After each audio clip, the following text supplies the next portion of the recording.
تو ایسے حالات میں آپ حضرات وقت نکال کر کے یہاں آتے ہیں، یہ صرف اور صرف سرکار دو عالم صلی اللہ علیہ وسلم سے محبت کا ثبوت ہے۔ آپ کے دلوں میں بے انتہا محبت ہے حضور کی، جو آپ کو یہاں کھینچ لائی ہے۔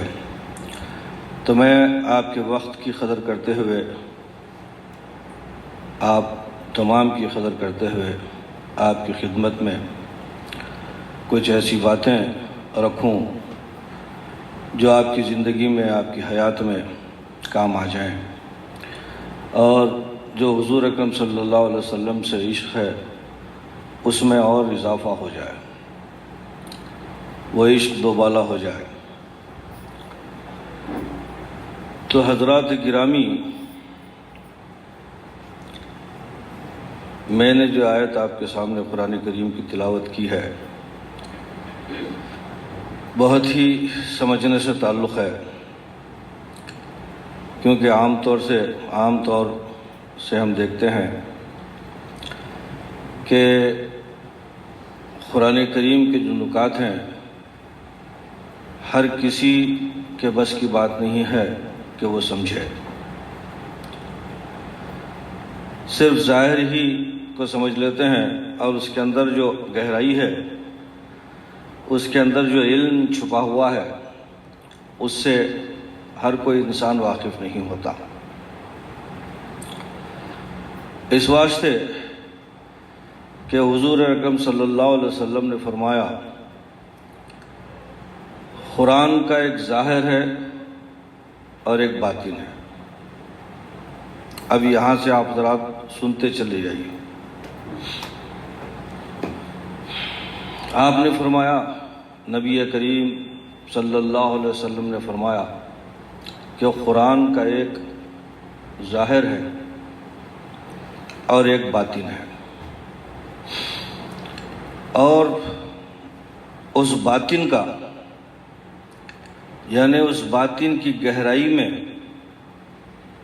اس باطن کے تہ میں ایک اور باطن ہے، پھر اس کے بعد اس باطن کی تہ میں ایک اور باطن ہے۔ تو اس طرح ایک کے بعد ایک 7 باطن ہیں۔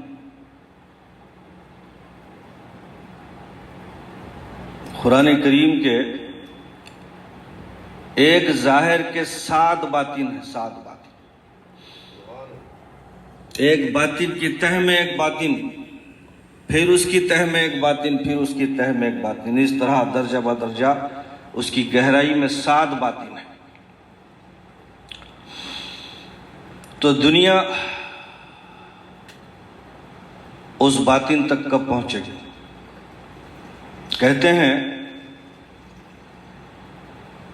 کہ حضرت علی کرم اللہ وجہہ